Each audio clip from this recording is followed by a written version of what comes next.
답변 잘해주세요. 그 사과를 하시긴 했는데 대국민 사과문을 발표했는데 그것은 뭐 언론 보도 어제 6시 하셨고 중앙선관위원장 노태학 선관위원장이 왜 직접 언론에 나와서 국민께 사과하는 이런 거는 왜 안 하시고 계신 거예요? 지금 저희들이 바로 끝나는 건 아니고요. 감사원 감사 결과를 받아들이기로 그러니까요. 하는 것이기 때문에 후속적인 조치가 다 끝난 다음에 어떤 입장 발표가 필요하다. 제가 보기에는 저 선관위 위원장님이 정식으로 입장을 발표하시는 게 나을 것 같고 네. 건의를 하시기 바랍니다. 조언을 하세요. 예, 그리고 이 참 그럼 감사원 감사 대상이 아니라고 하면 그러면은 중앙선거관리는 누가 감사하고 견제합니까? 네. 이 대목이 남는 질문이에요. 네, 저희들이 그래서, 예 비리가 지금 아니, 발견됐기 때문에 제가 그런데 의견을 여쭤서 제 의견을 네네. 말씀드릴게요. 저는 지금 내부 정화 장치가 작동하지 않았다는 게 증명이 돼 있는 이 마당에 그럼 감사원 감사도 아니라면 어떻게 할 거냐? 다행히 우리 당에 개헌특위가 만들어졌고 제가 개헌특위 위원인데 개헌을 해서라도 좀 선관위가 직무와 관련해서는 감사원 감사를 받든지 외부 감사를 받는 게 맞다. 최소한으로 필요하다. 생각 동의하시죠? 그 부분은 여러 가지 견해가 있을 수 있습니다. 간단하게 말씀을 드려서 국회에 대해서 외부 감사가 필요하다는 입장이십니까? 아니, 네? 아니 그러니까 개헌을 해서라도 아니 그러니까 예. 제가 말씀드리는 것은 그러니까. 국회나 법원에 대해서도 해야지 외부에서 감사를 받는 게 맞다는 의견 하에 그런 아니. 의견 하에 저희한테 물어보시는 거라면 저는 찬성합니다. 아니 저희가 말씀드리는 건 아까도 얘기했듯이 잠시만. 예. 그게 헌법 아니 그 국회와 이런 게 대해서는 개헌에 제 개헌을 전제로 이야기했잖아요. 개헌을 해서라도서는 하는 게 필요하다고 판단하고 있다 개인이 말씀드린 거예요. 네네. 왜 그러냐 보십시오. 자 따져보세요. 그러면 자 중앙선관위가 언제 만들어졌어요? 60년 4.19 혁명에 의해서 그러니까 만들어진 겁니다. 3.15와 4.19 때문에 만들어진 거. 금권 선거와 관권 선거에 지친 나머지 이승만 대통령 때 만들어진 63년, 60년. 네. 그럼 그때 성역 시대죠. 그 후로 성역 얼마나 컸습니까? 따져봐요. 지금 우리 총장님이 오후에 나가신다는 이유 새마을 금고 몇 군데 지금 위탁합니까? 위탁 받았어요? 전국적으로는 꽤 많은데 무투표 당선이 되는 바람에 530 몇 개인가 그 정도 되고 175만 정도의 투표인 수가 투표하게 보세요. 됩니다. 지금 보세요. 자 새마을 금고까지 전국 선거를 선관위에서 위탁 받아서 위탁 비용을 얼마 받으시죠? 그 선거 위탁 비용을 400억 정도 자, 토탈로 좋습니다. 해서 그러니까 우리 네, 그 시골 정도로 가면 알고 있습니다. 농협, 수협, 축협, 산림조합장 선거 다 위탁하고 한단 말이에요. 왜? 적어도 선관위는 믿을만하다는 전제가 깔려 있는 거 아니에요?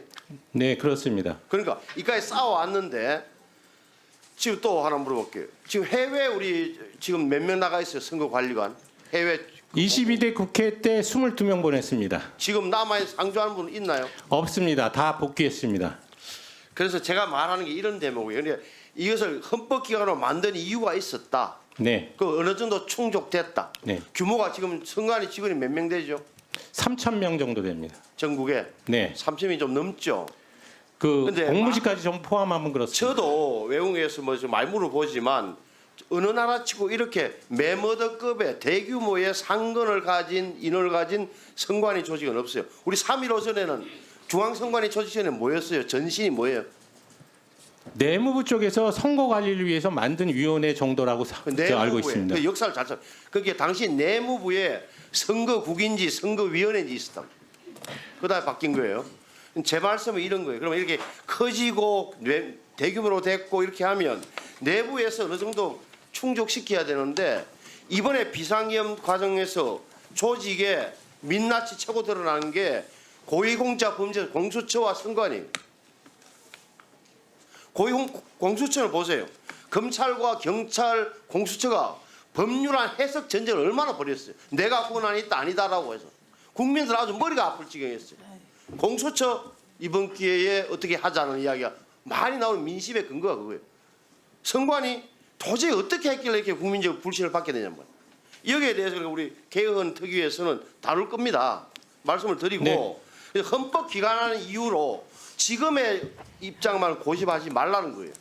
자, 중앙선거관리위원장이 우리 국가서열 몇입니까, 총장님? 지금 헌법재판소장 다음에 그러니까 의전 서열은 그렇게 되어 있는 것 같습니다. 대통령, 우리 뭐 국회의장, 대법원장 중 나와서 헌법재판소 다음에 네. 그 뒤가 너예요? 여야 대표예요. 국가서열 6위로 된 이유가 있어요. 또 보세요.